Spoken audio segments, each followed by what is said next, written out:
Pažadu. Šiandien tavęs nepamiršiu. Radio Gama.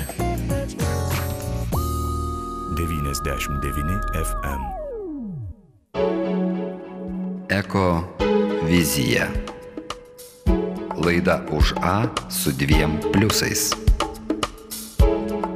Kiekvienas svajojantis turėti savo namus, turbūt įsivaizduojame juos gražius, šiltus, jaukius, su vaizdinga aplinka ir visais įmanomais patogumais viduje.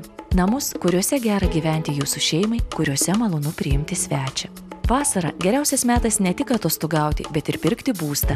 Butą, namą mieste, priemiestyje ar sodybą kaime. Viešosios įstaigos Ekovizija atstovas Gediminas Butkus pastebi, kad būtent dėl to šiuo metu žmonės labiausiai domisi, konsultuojasi, kokį gyvenamąjį plotą įsigyti, kad jis būtų ir ekonomiškas, ir ekologiškas, ir vertas investuotų pinigų.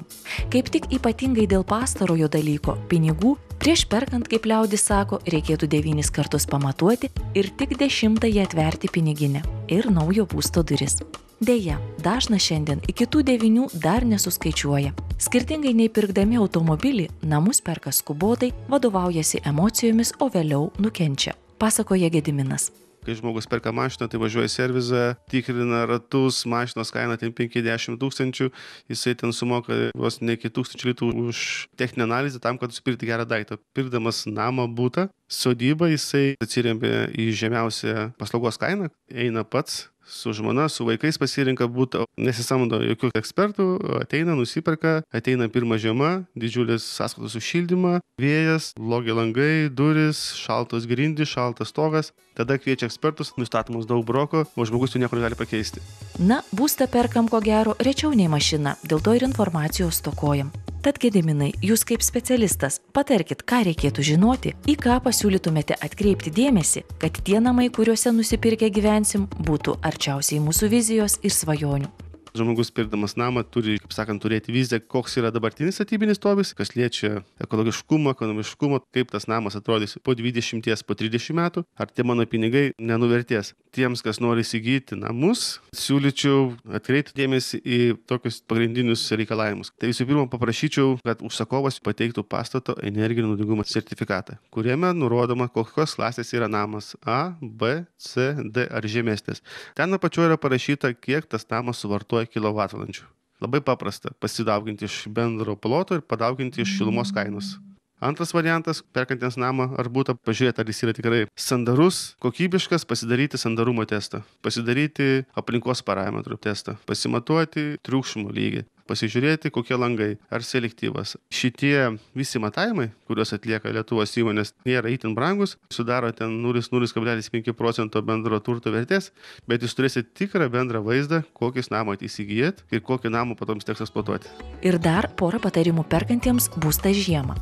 Jeigu jūs perkate namą žiemą, tai dar patarčiau atlikti termovizinius tyrimus, kai parodo, koks namas yra, ar jis sandarus, ar jis yra pralaidus. Dar vienas, į ką atkreipčiau dėmesį, kokiu kuru namas šildosi. Tai jeigu ten šilumos tinklai, tai vienas, jeigu ten kieto kuro katilas, dujinis katilas ir pažiūrėti, kiek tos kuro rūšies pabrangimas per paskutiniuosius 5 metus. Tai mes žinosime, kiek tas kuras kainuoja ir prognozuosime, vizualiai žiūrėsime, kiek jis gali toliau kilti kainą ir kiek kainuos mūsų išlaikymas šito namo, nes Lietuvoje yra, skaičiuojame, kad 220 dienų yra šildomas sezonas.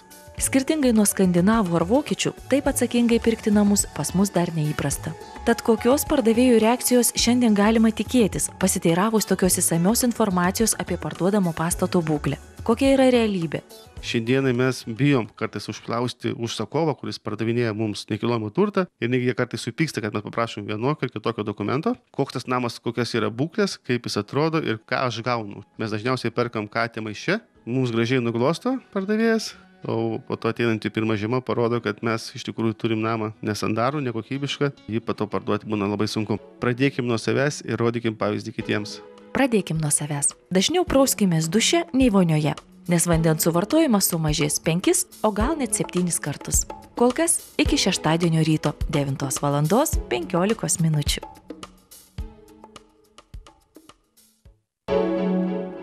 Eko vizija. Tiek eko minčių. Jei jas išgirdote, 2 pliusai jums nuo mūsų ir laidos rengėjų viešosios įstaigos Ekovizija. 3 2 V ECOVIZIJA LT.